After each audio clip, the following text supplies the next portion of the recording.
This is the Nomadic Traveler Podcast.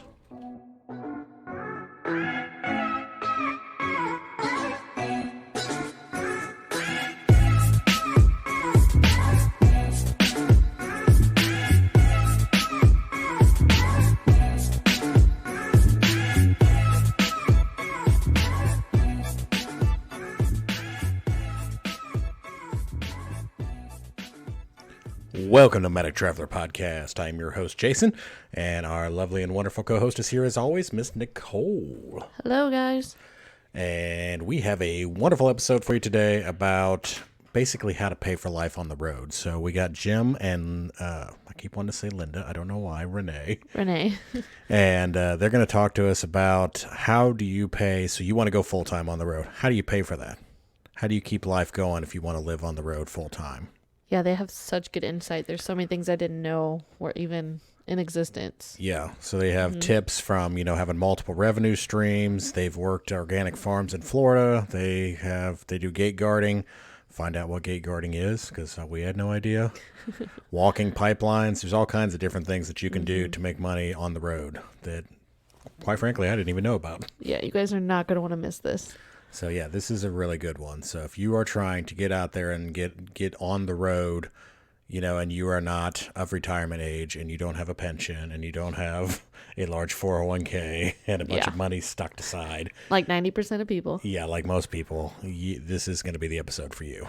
So our interview is long, so we're going to keep our intro short. So let's get right to the show. All right, today's episode is going to be with Jim and Renee, and they're going to talk to us about life on the road. How you guys doing today? Doing great. Thank you. Yeah. Thanks for having us. Fantastic. Thanks. And you guys are, where are you guys at? So right now we are camped out just south of Palm Springs by about an hour. We're in the Southern California desert and hiding out from winter. I was going to say, so the weather's pretty good there, right? Yeah, you would consider it good, but there's a lot of people around here complaining because it's really cold. I think it was only like 68 today. Oh, that is so rough. So sad. Meanwhile, it's dark and rainy here. Yeah. I mean, at least it's not freezing here, though, so I'll take it, because it was actually like 47 here today, so which is good for us. So. Yeah. But it was kind of rainy. So tell us a little bit about yourselves, Jim and Renee. Oh, well, we could tell you all sorts of things. Renee, how did it all begin? So we are originally from Northern California, a small little town called Eureka, right on the coast. And we had been living there for about 10 years, working nonstop. We ran a graphics business, and we did marketing consulting, graphic design. We printed large graphics, and we were just constantly working. And we had this wonderful dog who we got from the pound when he was just a little thing. And one day he started limping, and the limp wouldn't go away. And eventually we learned that he had osteosarcoma. It's a type of bone cancer.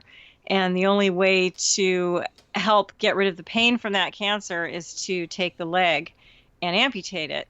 And it was a real shock. Like, we didn't even know dogs got cancer back then. Yeah. So that was the first thing that kind of shook our world, and we sat around looking at each other wondering what's next. Well, we were also at a point in our business. We had grown a nice little enterprise with our graphic shop and our printers and our laminators, and it was time to expand or get out of it somehow. It was time to either hire sales help, and if I had sales help, I needed production help.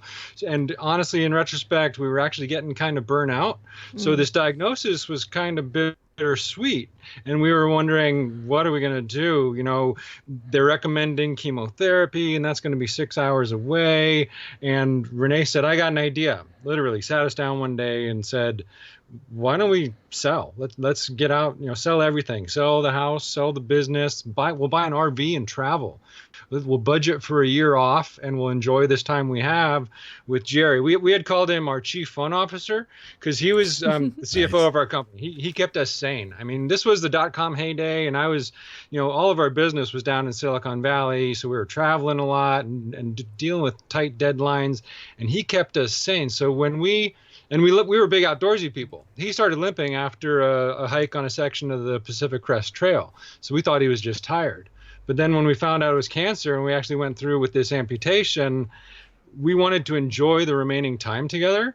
So within 6 months, we sold off the business, sold the house, sold almost everything we owned, and hit the road with Jerry. We wanted to, spend a year on the road to enjoy our final time together and travel the country. And he ended up living 2 years. After vets told us he would only live about 6 months. So, yeah. Even with the amputation? Only 6 months? Yeah, I forgot to mention that part. So the amputation will get rid of the pain, but it won't get rid of the cancer. The cancer will return, usually in the lungs, but it didn't present itself for almost 18 months, 2 years. And by that time, we had kind of done a whole circumference of the country, gone up to Maine, crossed the Great Lakes, down to Florida, across Texas, and we were back in Colorado. We're camping at a ranch there, and that's when it's really started to show up, and he was starting to slow down. And it was under the big blue sky in Yellowstone where we finally set him free. And by this time, we had developed quite a little website and discussion forums and live chat room, all from a little blog we started called Tripods, spelled with a PAW.com, Tripods, because people were asking us about cancer and pugs and Great Danes, and we only had one German Shepherd with a front leg missing. So it really grew into a kind of a labor of love. Even though we had budgeted for a year off, we were at the 2-year point, and it was, it was starting to make a little bit of money through affiliate advertising and some product sales, but it wasn't supporting us by any means. And when Jerry left us, we had some members say, "Are you going to keep this going?" And we decided we had to. It was his legacy. Get yeah. it? Legacy. Right. I like it. That's creative. So we kept going, and we started figuring out ways to keep going. And that was, we hit the road in June of 2007. So this is going on 13 years now. Wow. So how long did Jerry live, if you don't mind me asking? Oh, not at all. So he was 8 years old when he was diagnosed and when we hit the road. And when he died, he was 10. Okay. So he really lived out a pretty typical life expectancy for a large dog. So that's fairly full, isn't it? Yeah, definitely. So when you guys decided to do this, what did your family and friends think that you were going to just sell everything and take off, go on the road? They were kind of used to us being the weirdos of the family anyways, because we had done a few crazy things. Like we had walked away from some pretty good jobs in San Francisco to move to that little coastal town. We kind of left all of that behind to go start a business. And, my family's not very entrepreneurial, so they just thought we were completely insane when we did that. And then 10 years later, they were like, well, there they go again. So it was a mix. We did not get a whole lot of support, but we also didn't hear a lot of negativity either. So you didn't get a ton of pushback then? Not a lot. No, we did have some friends who still to this day say, "When are you going to settle down?" And honestly, my answer is we have settled into our routine. This is the new normal for us. Yeah. I love it. That's awesome. What kind of RV did you guys get? We first got a 24-foot Arctic Fox fifth wheel and a Dodge Ram 2500 truck, and we still have that same truck and upgraded to a 27-foot Arctic Fox. We loved the brand so much that we got one just a little bit longer that had some bunk beds in back that I ripped out and turned into a jewelry studio, so Renee can pound on metal in the back there. Very nice. So Renee, you do jewelry? I do. Yeah, it was one way that we could earn a little bit of extra money, and it's all to support our community. So we do very pet-centric pieces of work in copper and silver. Very cool. That's wonderful. How long have you been doing the jewelry, or did you always do it before you guys went on the road? No, not at all. And it was actually another RVer that I met who turned me on to it. And I wanted her to make some jewelry for us. And she said, "No, you can do this. Let me show you." And it kind of took off from there. So that was probably a good 6 or 7 years ago. Or at least. And you sell it online then, or you sell at the We campgrounds? do. Yeah, no, I don't do any fairs. There's just too much investment in stuff. to do fairs, and we just don't have the storage capacity to carry around a booth or anything like that. Yeah. So I sell online at our website at tripods.com, and then I also have an Etsy shop called Tripods. Oh, that's Very awesome. I love Etsy. I'll have to I was check saying that Nicole one loves Etsy. out. It gets you every time. Oh yeah, For sure. So you guys had the blog, and you said that kind of turned into a moneymaker with the affiliate links, and then the jewelry business. Is there anything else that you guys did along the way? Did you do any work camping or anything? Yeah, we have done a lot of different things to try to support this lifestyle, and I would say for about the first, I don't know, 2 to 5 years, we juggled a lot of different things and tried to figure out how to make it work. There was a lot of trial and error that Jim could probably tell you more about. Yeah, well, I learned early on, once we decided to keep going, that we needed to develop multiple revenue streams to support this lifestyle. We budgeted and planned for a year off, and shortly after the year mark, we actually had met a couple in a campground host in a remote place in Colorado that introduced the term work camping to us.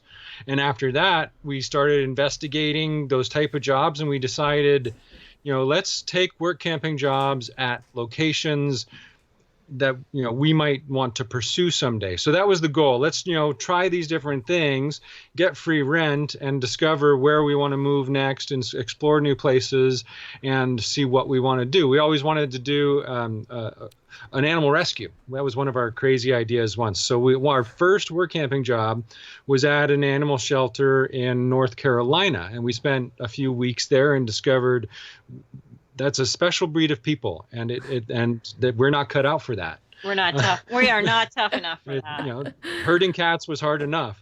Right. But then from there, we moved on to a organic farm in Florida, because we always thought it would be neat to start up a little craft farm. And we worked hard there and enjoyed our time, but again, decided that wasn't for us, because us being there was the first time that the farmers were ever able to feel comfortable enough to leave, and they told us in 20 years. So we thought, wow, we like traveling. A farm is not it. From there, we went on to a work camping at a hot springs resort in New Mexico. And then we discovered our favorite work camping job we returned to about 9 times, Vickers Ranch in Colorado. It was a guest ranch where they had cabins and plenty of things to break and fix for me. And Renee worked in the office doing reservations and all sorts of stuff. So the work camping thing definitely helped us save on rent and explore places. And I actually manage a work campers group on Facebook that has since grown to 40,000 members. Wow. But I wouldn't call it a career. It's not necessarily a primary income generator, at least not for us. There are people that go from job to job to job. And our job did pay, but it's not something that we found worked for us. We didn't like leaving our dog home alone for any length of time, because he was, well, A, we thought he was dying, and B, he was just used to being around us all day long. So we purposely looked for jobs with a low hourly commitment. But later, as the Tripods community efforts picked up, and as we started to form partnerships with vendors and things, and that took more time, it became harder to find work camping jobs that we could fit in with that. So it was a balance for a number of years. So we did do 1 month of work camping back at the ranch this past summer, because we said, we'll give you a month and we'll see how it goes, strictly based on our hours. The Tripods community eats up all of our time. So we had to leave. I mean, we couldn't continue to do what we do at Tripods and give them the hours that, we know they needed. So did you say you guys managed the work camper group? Yeah, I started a group on Facebook called Work Campers. It's we love work camping. It's the Work Campers group, and I started that when we were really into work camping, and still know quite a bit about it, and have so many work camping resources on our Live Work Dream blog that I just kept managing that group, and it's really grown exponentially over the past few years. A lot of more people are discovering it. So if there's listeners out there that want to get on the road, this still is active, and they could find jobs through that. Mm-hmm.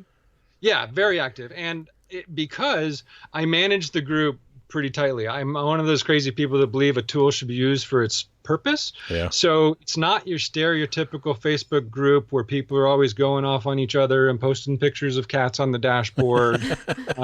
I don't allow that stuff. I allow talk about work camping. And if it's related to work camping, you're posting a job or you have tips from your job. That's basically all it is. So there's a lot of that. Nice. Yeah. So it works. It does. Yes. So someone that might not really know how to get into that, maybe they've heard of work camping and they're interested in it. How would they, I don't want to say sell themselves, but how would they apply for this type of job and kind of get it? What would they look for? What would people be looking for in them? You know, our biggest recommendation has always been that people join Work Camper News. They were actually the first organization out there that they coined the term, and now work camping is just kind of like tissue or Kleenex, you know, it's like everybody uses it. But they have been around so long and they have everything you need to get started. They've got education and videos and just lots and lots of support, job listings, and they show you how to put together a work camper resume so that you can look presentable and sell yourself. I mean, there's nothing wrong with that. You know, there's a lot of people out there doing work camping that campground hosts or campground owners will take just because they can't find anybody else. But if you can rise above that and look super shiny and awesome, you can write your ticket, you can write your hours and get some really good deals in that area. So there's plenty of work to go around if you're a good worker. There is, For and sure. all seasons and all places. It's just a matter of how hard you want to look and what you're willing to give up. There's a lot of discussion in the Work Campers group and in the work camping community where some people, a certain faction tends to believe that the employees are getting taken advantage of and they're not getting paid when you factor in all the hours and what a site actually costs. But I have a formula that I share with people that, you know, factors in things like perks and laundry and Wi-Fi. And most importantly, you know, you can't put a dollar sign on how bad you want to be in a certain area. Yeah, I mean, absolutely. we've work camped at a place where, you know, we made pennies on the hour or nothing, but it was free rent in a place we wanted to be for a long time. So there's really a lot of give and take when it comes to work camping. And not to plug Work Camper in particular, but we've been their gold members for years, and they do have plenty of free information and free hotline jobs, but they have value-added services for a subscription, like an online resume builder and a bunch of resources that you can also. Nice. That's And those are in the resources on the Work Campers group or at the Live Work Dream / Work Camping. Okay. So you're talking WORKAMPER, correct? Correct. Yes. Okay. So you say like you can't put a value on like being where you want to be and working that. How easy is it or how fluid is it for you to move from like place to place? So if you kind of are in this work camper situation and you kind of are ready to move on, how easy is it to just kind of like find the next place and go? You know, it really depends on what you've committed to. I mean, most places want somebody seasonally. So a season would be like winter would be, October, November through April sometimes. But we've found jobs as short as 1 month, and our average was usually about 3 months.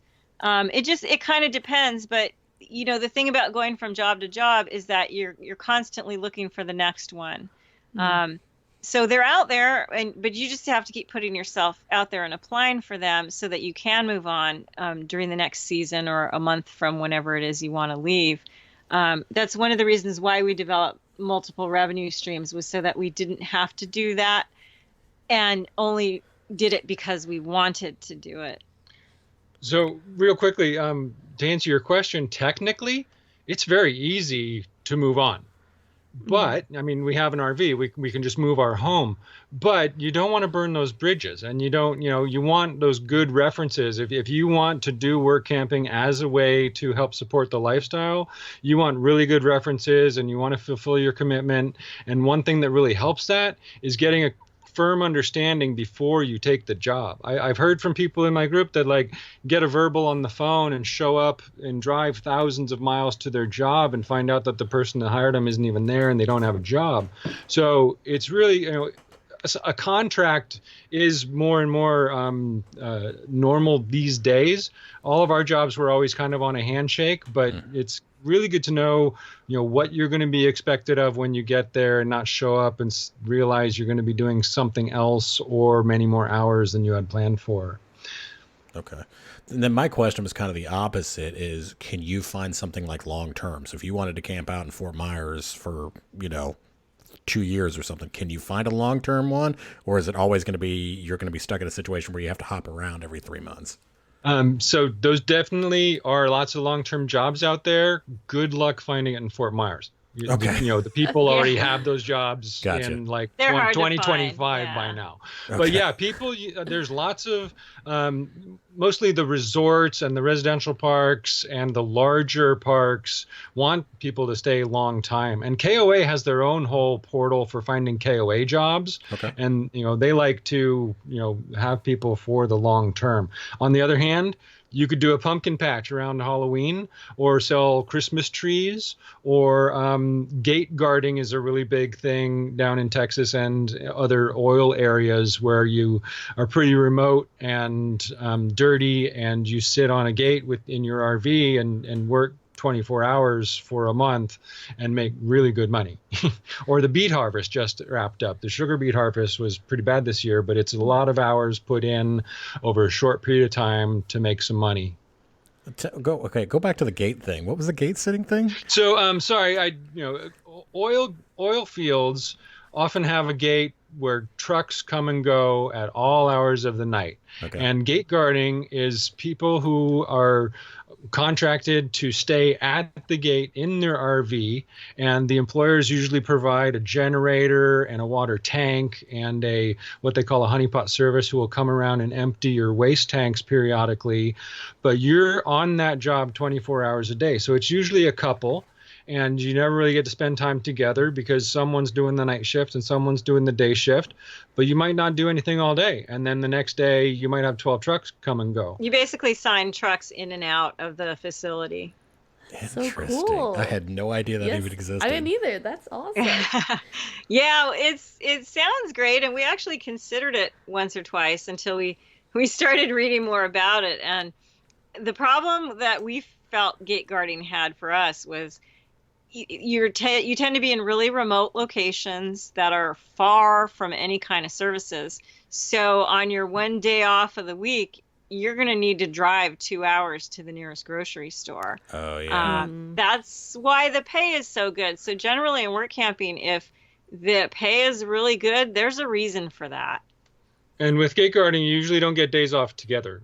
Yeah. Because there always has to be someone at the gate. Okay. So is that generally like a monthly thing then, you said? I've seen them short term like that. Yeah, month at a time. Yeah, there tends to be a lot of burnout. So I've seen them anywhere from a month to 3 months. And the gates are kind of transient. If they stop producing, they shut them down, they move you somewhere else. But there's similar types of jobs like walking pipelines. I forget the name of the outfit, but they hire people in regions to, you set up camp somewhere nearby, and your job is to go inspect pipelines or even take readings on meters in neighborhoods, that sort of thing. So work camping really encompasses a lot. It's actually, the term has become kind of ubiquitous for working and camping. No longer just this, the stereotypical work camping arrangement is I work for a resort and they give me a space to rent. But it's now gate guarding and pumpkin patch sales and, like us, working from our RV wherever we go. I was going to mention Amazon too. So I worked at Amazon 1 year. And that's a whole other world of work camping. So they actually call that the Amazon Camper Force. And Amazon got on board with the whole work camping thing where they will actually pay for the spot in a nearby RV park close to their big distribution centers. Renee did some time at the Fernley Center, which is no longer in operation, but there's a big one in Murfreesboro, Tennessee, Kentucky. Yeah. And those tend to ramp up it seasonally. Like right now, there's a lot of work campers putting in hours at distribution facilities. JCPenney is now doing it. Do they pay you like a discounted rate of what they would normally pay you because they're paying for your campsite, or do you still get a normal rate? I think the going rate for Amazon is 15 to 16 is what I heard for this year, and that's what it's been for the last few years. They were still paying, minimum wage, and then you'd also get your site nearby somewhere. That's so cool. I think they realize that's just the cost of, ramping up during the season. Yeah. That's interesting. And they probably have really good deals with the campgrounds around them. Do you find your own deal, or do they put you in a spot? They usually tell you, hey, we have this park here, and that's where you're going to stay. It's near the facility. Gotcha. Yeah. At least it was for us when we did our stint, or Renee did, rather. Very cool. And then tell me more about the sugar bee harvest. What is that? Okay, so sugar beets. Beets, like fat beets. All the sugar these days, most of the sugar comes from beets, grown sugar beets, and they're in the Dakotas and up in very cold climates. And this harvest season just finished. So imagine lots of mud, lots of cold snow, and lots of rain. And this year, apparently, the harvest was really bad because these people couldn't work. It was too rainy. If it's too cold, if it's too snowy or too rainy, the harvesting equipment, you can't pile up beets if it's raining out. They're just going to go rot. So a lot of times people, and it's another one of those jobs where you can make, a few $1,000s in a matter. If it's a good season, it's over in like 10 days. They can, harvest in 10 to 12 days and go home with $3,000 to $4,000. Problem is those 10 to 12 days tend to take a couple months. Or at least a month. I think it was a month and a half this year where people were saying, is anyone working? We're hoping to get back to work. But it's another one of those things. Similar, not as a big deal, but apple harvest in the Northwest is another thing where they ramp up at certain times of year to where they need migratory help. And RVers are a good source for that. Very cool. That is so interesting. There's so many things out there, huh? We're just tapping on work camping so far. Income on the road is limited only by the imagination. So do you guys do any graphic design still on the road? So I still have a handful of clients that I help out with graphic design and building websites and e-commerce solutions for them. But with our other stuff taking off, I've been a lot more selective in the clients I take on. So some of them are very, very long-term clients or referrals. So I do very little of that, but I do a huge amount of it for our own purposes, for tripods and the Tripods Foundation. Oh, that's cool. So what else do you guys do to generate income? Where do you want to begin? Oh my gosh. Renee? Well, I'm also a freelance writer, and I write about pets and travel for a number of different publications. And I've been writing for a long time. I went to school for journalism, so that's where that comes from. But life on the road has given me lots of content, and therefore I'm pitching myself out there always, just looking for places to write for. So that's one thing I do. You write for various types of publications, though. Because we have the pet amputation community, she pitched a story once who someone said, no, but you might want to talk to Amplitude. They're a human amputation magazine. So now she's taken on jobs writing for that magazine as well. And when it comes to the RV stories she's pitching, we recently just went to the big SEMA show in Las Vegas. And that's the huge auto show, which this year had a large overlander experience, which is all the adventure vehicles and outdoor equipment. So we got press passes to that, and Renee will turn that into a number of articles. But the tripods thing is just a niche for us. It happens to be around three-legged cats and dogs, but when it comes to the actual methods of income that we generate from there, it all started off with, trying to do the Google ads and the affiliate marketing. But with our community, we really didn't want to hit them over the head with ads because it's such a sensitive subject. So we reached out to a couple of manufacturers and we started selling assistive devices. Specifically, Roughwear and Easy Dog make some really great harnesses for three-legged dogs. They're not designed for three-legged dogs, but we've used them and we know they work well. So we obviously can't stock a lot of inventory in our RV. So drop shipping is another really good way for RVers to make a living. We also had a lot of vendor partnerships. In the early days, they would have sponsored ads in our community for 6 months to a year at a time, but we've gotten really picky about that lately. And we would also do sponsored blog posts to review different products and things, but we don't do a lot of that anymore because I just kind of feel it takes away from the integrity of what we're trying to do, which is help people get through amputation and usually cancer treatment for their pets. So we're very selective now. But after the first few years of developing this massive amount of content regarding amputation recovery and care for pets, we learned about information products. And we read Pat Flynn's book, eBooks the Smart Way, How to Write an eBook. And so we started publishing eBooks. And they were, handbooks and guides for how, what to expect with your dog when you get them home. And it was a matter of repurposing all sorts of information that we have on the website, but packaging it up for people that don't want to spend the time searching. So it's, it's information that's there, but for those people that want it now, they can download the ebook.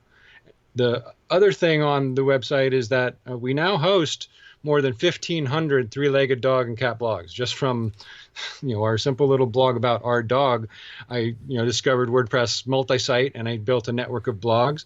And we operate on the freemium business model at Tripods. So basically, anyone can get a free blog. And then for a nominal fee, you can upgrade that blog and the ads will be removed and you'll get extra bells and whistles and that sort of thing. So there's all sorts of, different things just under Tripods. And that's, I spoke at a conference once. It was called the Blog Pause Conference about blogging. And I told the audience that if I can do what I'm doing for three-legged dogs and now cats, you can do it for anything. I mean, you guys are doing it about nomadic travel, and everyone out there is an expert about something, and there's ways to monetize that. Yeah. So cool. That's amazing. We, in our early days, we also focused a lot of efforts on our Live Work Dream site. So liveworkdream.com is where we blog about our RVing and all things RVing. And it was kind of a toss-up in the first few years. We're like, well, what are we going to focus on, that or Tripods? And we just felt such a love for the Tripods community that we went over there. But we also have this other blog that is more like a labor of love. We do have some affiliate programs through that site, and it's a lot of fun. That's more of like a pleasure writing kind of website for us. The first ebook we ever published actually was called Income Anywhere, and we kind of promote that through the Live Work Dream site and our corporate site. And it was filled with tips about a full chapter on work camping and different ways you can make a living on the road. Hey, tell us a little bit about the affiliate. How do you make money doing that? So that's a beast in itself. So there's lots of platforms out there now that you can get involved, but basically they provide links to put on your site, and in exchange, you get paid for that. And I've taken it to the point where we'll actually work directly with people who want to place links on the Live Work Dream site in exchange for an annual, fee or a monthly fee. But there's programs out there like Commission Junction and Sarah Sale where you can get into a database of thousands of marketers out there that want to put their products on different websites. And it could be anything from just a text link that goes in the sidebar or sponsored content or photos. But that affiliate marketing is basically placing being an affiliate for someone else, placing their ads or their content on your website and getting paid for it. Very cool. That's a good one too. Yeah.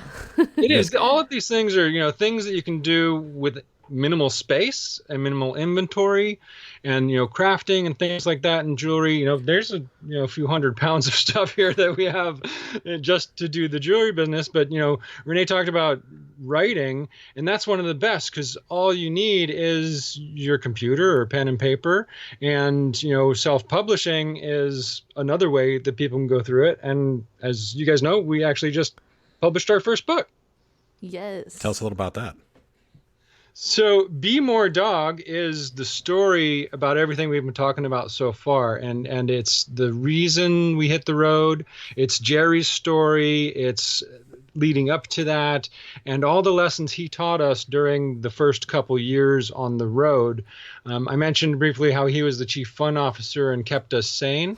Well, he kept doing that on the road, and he kind of showed us around the country and introduced us to people and kind of taught us a lot of life lessons that really stuck with us until today.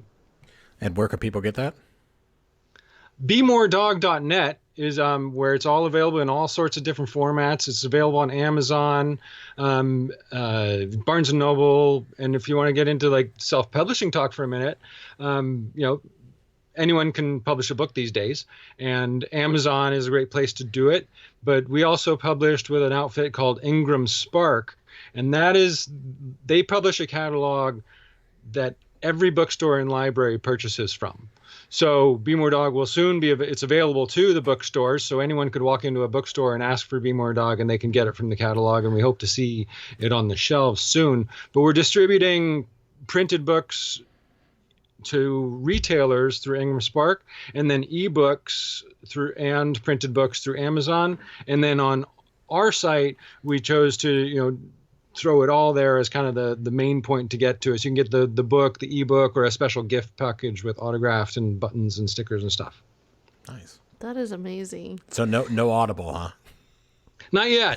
Not yet. Okay. Nope. This book was, it starts from Jerry's puppyhood, so it's literally been 20 years in the making. But we published it on October 3rd, which was the 11-year anniversary of Jerry's passing. Okay. So these things take time. There was a period there, like when Marley and Me came out years ago, where we were actually approached by an agent who wanted to kind of pitch our story and get a book, and we kind of went down that road. But by the time it didn't pan out, so she dropped us. And these things take time. The days of getting a big advance and publishing a book just aren't happening anymore unless you have that big name. So I recommend self-publishing to anyone who wants to go that route. Can you get a book on Audible even if you're self-published, or? Oh, yeah. Sure. Okay. Sure. You just have, find someone who can do a high quality voiceover for you and publish it out there. That's actually, it's funny you mentioned that, because that is actually another income stream that I just learned about. A friend of mine is getting trained in voice overlays, I guess you call them. Yeah. For commercials and recording, book readings and things like that. She's going to this mini kind of acting school in Vegas, and she said it's an extremely lucrative career, and you can do it from anywhere, as long as you have good podcasting equipment. So that's another thing people could look into. It's another one of those things that really doesn't require much other than a computer. But speaking of podcasts, you guys have a podcast. We have the Tripod Talk Radio podcast. And for our important episodes, we will do a full transcription of the half-hour show. So we're not about to do that. And I've tried the online automated transcriptions that are very cheap or free and ended up spending a half hour just cleaning it up. So I was going to say, I've heard those don't work very good. They're terrible. They work, but cleaning them up is more work than doing it. Just doing it, yeah. We have a good transcriptionist we use that we found on Fiverr. So Fiverr is a marketplace where we turn to for services, but it's also a great marketplace for people to offer their services. So she's in the Philippines. You can work from anywhere and say, I do transcription, and go up there and compete with the people on Fiverr. But we actually just met a person in this park who is a transcriptionist using an outfit called Rev, R-E-V. And he says that's an amazing outfit because he just goes to his dashboard and there's jobs waiting for him. So it's not a matter of really having to market so hard. If you're good at something and you can do it quick and you can, do it for the price that they're asking, or willing to do it for the price that they're asking, Rev is another good resource for transcription jobs. And you can offer voiceover work on Fiverr, right? If you wanted to offer Sure. your services. Oh, yeah. Fiverr, you can do anything. And Upwork is another good resource. You tend to get a higher caliber of people working through that website, and you can make more money through that one too. It is a step above Fiverr. So Fiverr, everyone, the idea is that you're doing small jobs for $5, $10, and then, they tack on extra money for additional services you want. Upwork's a little more a freelance contract kind of marketplace. I'll say it's a little more professional, and it's, you're getting a higher caliber of person. People are bidding on your job. You're accepting that bid. You're putting money in escrow, and it's getting paid when they meet their milestones. So it's for larger projects that take longer time. So Upwork is not just like VAs. I thought Upwork was VAs. And just so everyone knows, a VA is a virtual assistant. No, it's everything. There are VAs on there, but we had someone. There's legal help on there. I was searching for content editors on there. Right, lots of writers. There's voiceover work there as well, and Wikipedia publishers. So basically anything you can do from a distance. Graphic designers, lots of them. Developers. That's so cool. Speaking of like virtual assistants, I was wondering if you guys have one, because it seems like you do so many things, and I was like, oh, that might be a good I do, and she's sitting right next to me. No. She's like, absolutely not. I wish we did.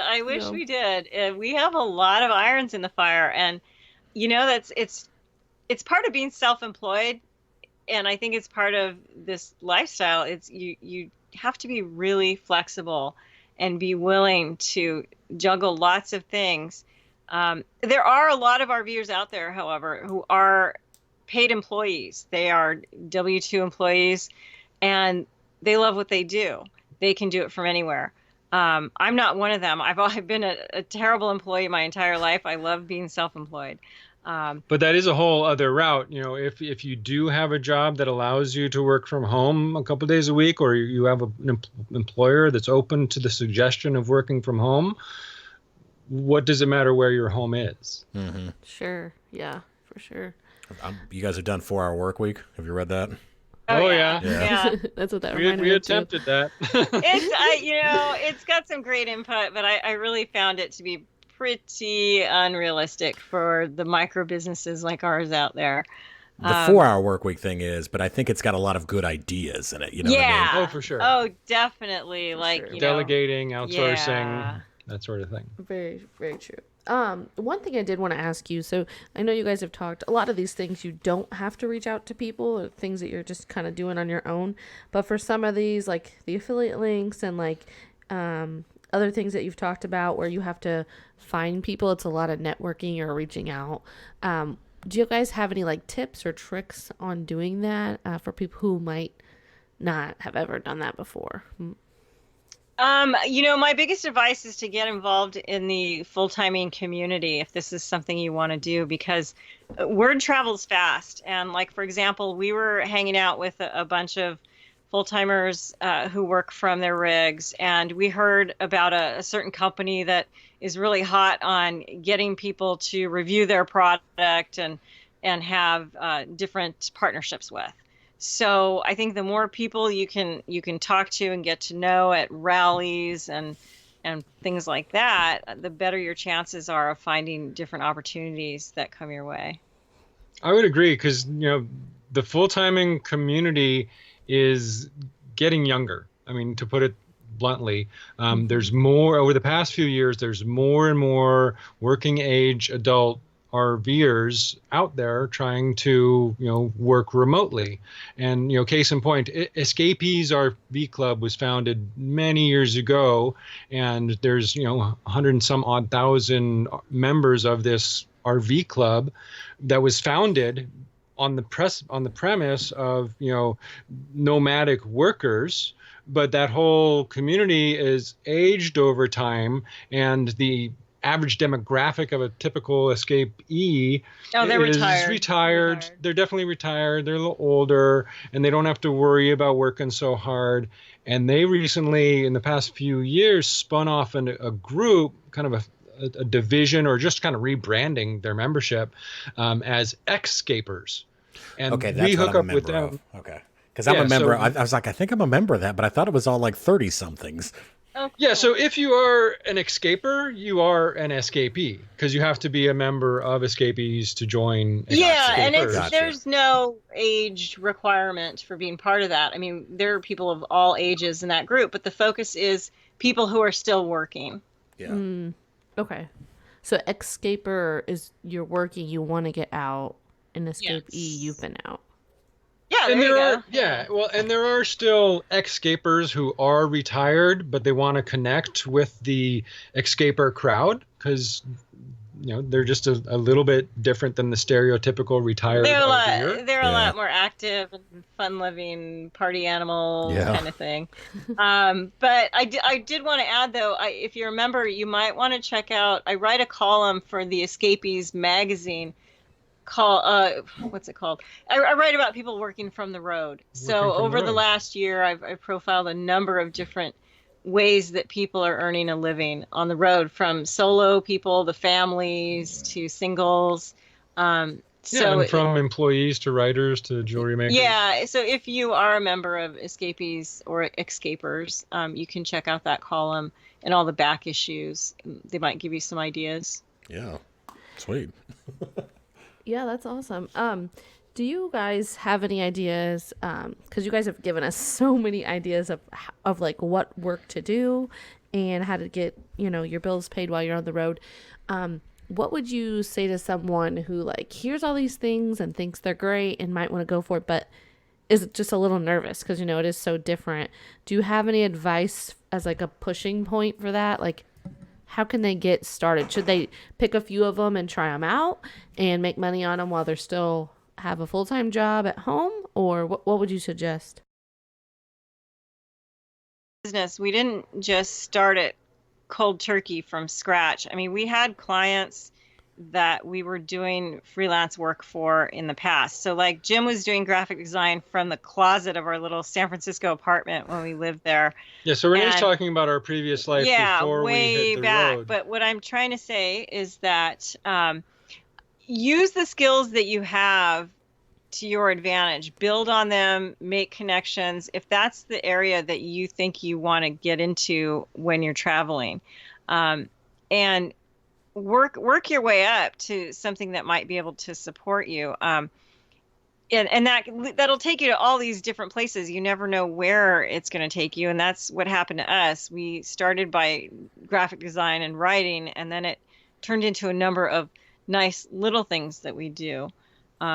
But I that's my best advice, is start with what you know and build on that.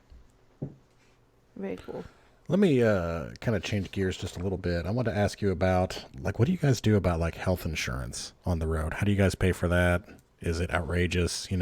What Our dog has better insurance than we do.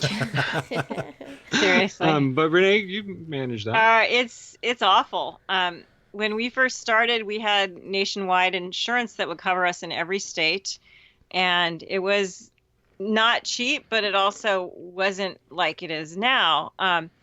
Ever since the exchange happened, Obamacare, and I do not blame Obama for this, but the health insurance options have become really limited for people like us who travel. Domiciled And in Texas. it really depends on the state you live in, but for the most part, if you live in one of the popular full-timing states like Florida or Texas or South Dakota, your options are pretty limited. If you are on the healthcare exchange like us, we only have an HMO plan, and that plan only covers us when we're in Texas.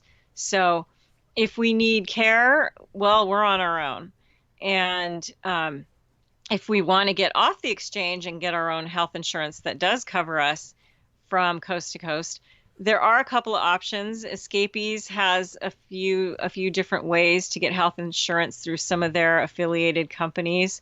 But the last time I looked, which was about 4 weeks ago, I think we would have been looking at about $600 a month for a plan with very minimal coverage that I was uncomfortable with and would not, even if I had 600 a month to spend on it, I would not buy. So it's pretty limited and it sucks. And that's one of the biggest sacrifices that we as full-timers make. We have friends in our 50s who are like counting the days until they can get Medicare so that they're covered when they're in other states. It really sucks. That's the one big downside. Because our insurance is through the exchange, and Renee mentioned, like, we have to get our care in Texas. We did some things to fill in the gaps. For instance, our care will cover an emergency room visit, but if we have to spend the night, the next day is not covered. So we need to get back to Texas to have that, continued care covered. So we got a life flight policy, basically. I forget which one it is, but it's a helicopter service. It's a helicopter ambulance service. So they actually pay for ambulance rides and will get us back to Texas once we're stabilized. So if we were to have some God-foreseen situation and we went into an emergency room, that'll be covered, but the next day is not covered. So if we're stable, this outfit will then relocate us back to Texas where we would be covered. So we kind of fill in those gaps as needed. We also have a telemedicine plan where we pay $15 a month and we have access, voice or video access to an MD who can diagnose really simple things and prescribe non-opioid medications wherever we're traveling. So there's a number of ways that you can do it. It's just none of them are all that great. Is the life flight thing, is that pretty outrageous? Seems like that'd be kind of pricey. It's we pay $39 a month for it. That's not too bad. That's not bad at all. Yeah. It's not bad. It's not something you ever want to use, but considering our lifestyle, because we like to go boondocking, and a couple summers ago we went up to Alaska where we were out in the outback and just away from civilization, where life flight's the only way out. And Renee had an incident in our previous life where she had an accident and they were calling in a helicopter, and we knew that helicopter was going to be probably a $20,000-$30,000 ride, and I told him no. She's good. I'm going to get her to the hospital myself. and we went. It was not a severe accident, but we took care of that ourselves because we knew the cost of those things. Yeah. So now you would have that covered, though. If the same type of thing happened, you're good to go. Oh, yeah. Yeah, with this outfit, they actually pay for any ambulance ride. And I questioned them. I said, what do? We have to call you? And they're like, no. If you have a helicopter ride, we cover it. And if you need a helicopter ride, we can do it for you. Very cool. That is amazing. That really is. It's kind of unfortunate that you have to jump through hoops like that and try to put that secondary stuff in place just so you can make sure that you're not just completely in trouble if something bad happens. Well, that's something I had wondered about, the web online seminar, things like that, because I've been hearing about them more with technology getting better, and I've actually been looking into doing counseling online while traveling as well, because I know that's becoming a thing too. Yeah, we just met somebody who does that. She's a therapist. She's a marriage and family therapist, and her whole business is online. So yeah, if it's a pretty good avenue if that's what you were thinking of. But I do want to say though that as much as the health insurance situation sucks, if you don't have it, you're even more screwed. Yeah. So I had to use our insurance when we were in Wyoming, and even though I knew there was no way, thank God, we weren't going to meet the deductible, which our deductible is $7,000 a person. Because I had a Blue Cross card, I got the negotiated Blue Cross rate, where if I was just somebody off the street with no insurance at all, I would not get any kind of discount. Yeah. So, you have to have it either way. It's smart. Our main goal, though, is just stay healthy. Right.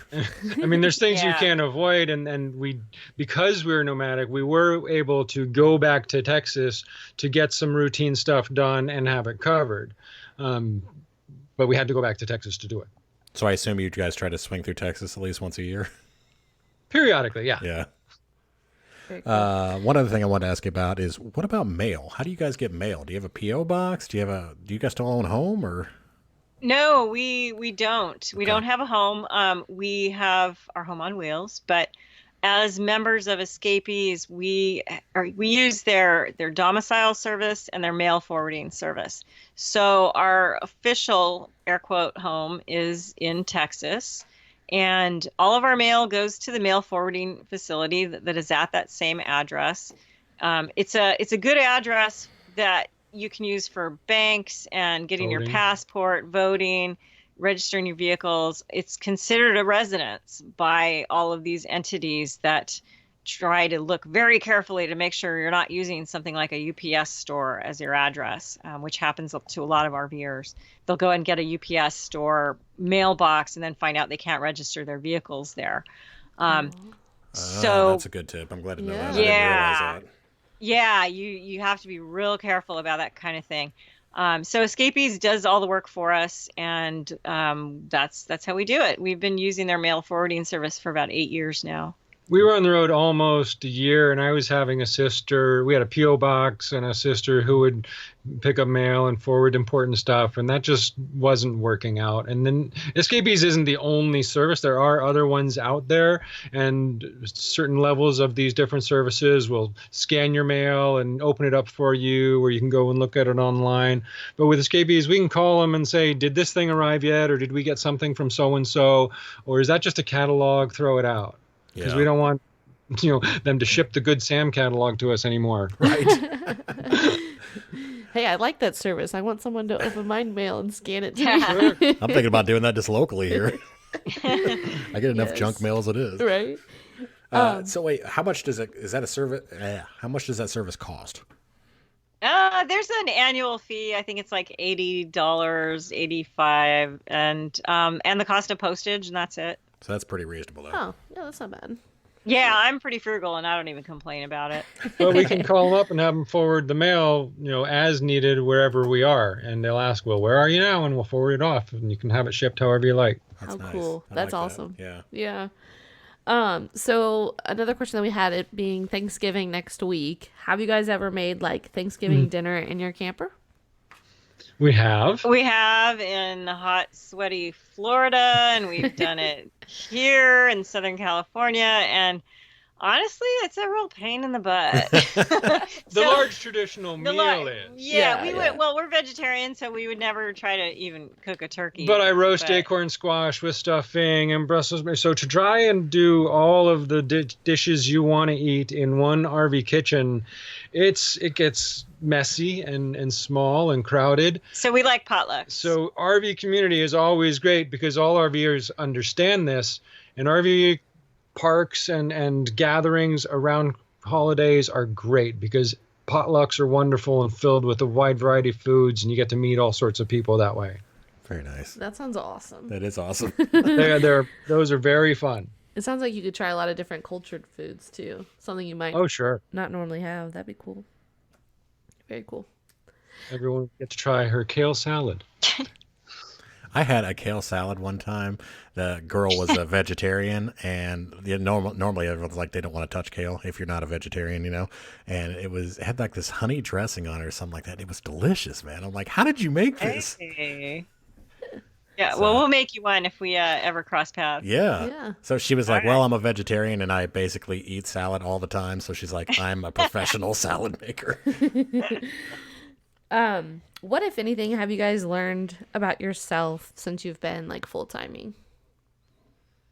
Ooh, Boy, that's a tough one. I've learned through work, through full-timing and in particular work camping on a ranch, I've learned that I can do anything. I can fix anything and I can overcome any challenge.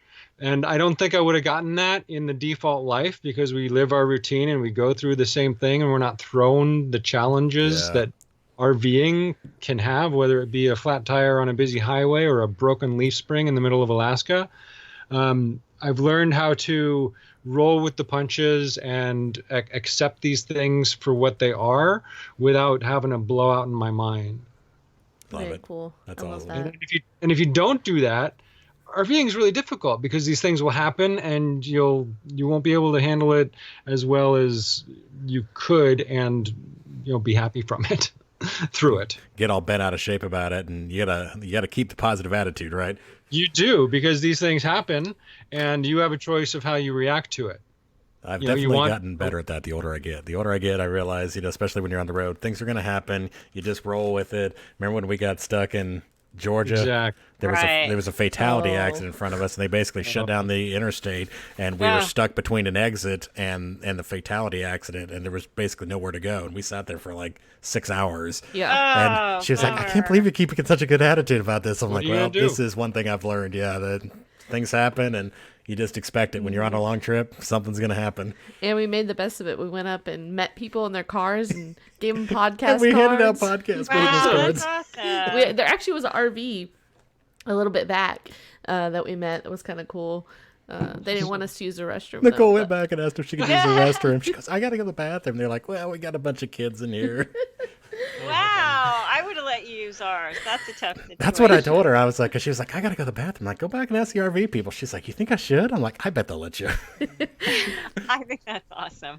I would have said yes. So our first challenge along those lines was a blowout on the trailer on a busy highway in Texas. And, someone came up next to us and was like waving at us, and we had our Earl on the side of the trailer. I'm wondering if we knew them, maybe they wanted, but no, we, at that instant, a trailer tire had blown out and we just missed the exit and we had to pull over and there wasn't really much room.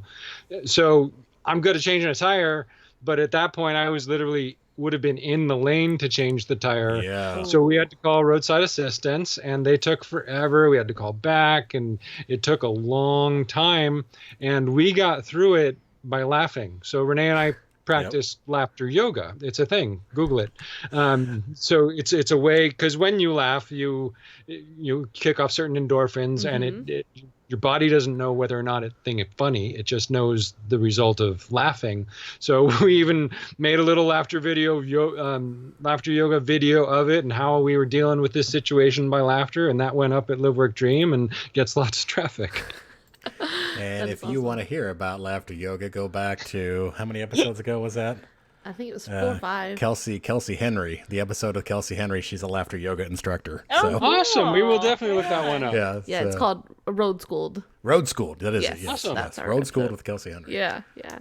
Yeah, that's awesome. I love it. Just making the best of it because it is what it is. I mean, being angry. Exactly. Yeah. And that's another thing that Jerry taught us in our travels. You got to make the most of every day, no matter what life throws your way. And whether you are wake up with one less leg or have a blowout or who knows what happens, you just have to adapt and overcome. I love the positive attitude, man. Okay. So I think we're going to try to wrap up because we've been taking a lot of your guys' time. So we're going to move on to our Don't Do That segment. And the Don't Do That segment is a travel mistake that you have made somewhere along the way that you would like to share with everybody so they don't make the same mistake in their travels.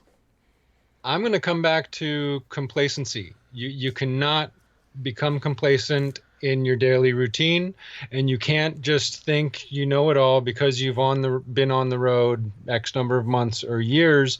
And it's like motorcycle accidents get greater the longer people ride because they tend to get cocky and think they're all that, and then that happens. So case in point, we were boondocking way out in the sticks down along the Mexican border in a favorite place called Black Gap, no cell service, no nothing. And so we weren't going to go anywhere. So we left the truck hitched up. And after 4 or 5 days, we didn't go through the normal procedure of leaving a campground. We just kind of said, okay, let's go. Truck's hooked up. We don't have to hitch up. And we go to pull away and the trailer wouldn't move, and I gun it a little bit and we both look at each other and just scream, and we had left the stabilizer jacks down and back. Oh, and no. we left these 2 trenches that I had to dig out in 100-degree heat just because we became complacent in our ways. Yeah. We thought we knew what we were doing.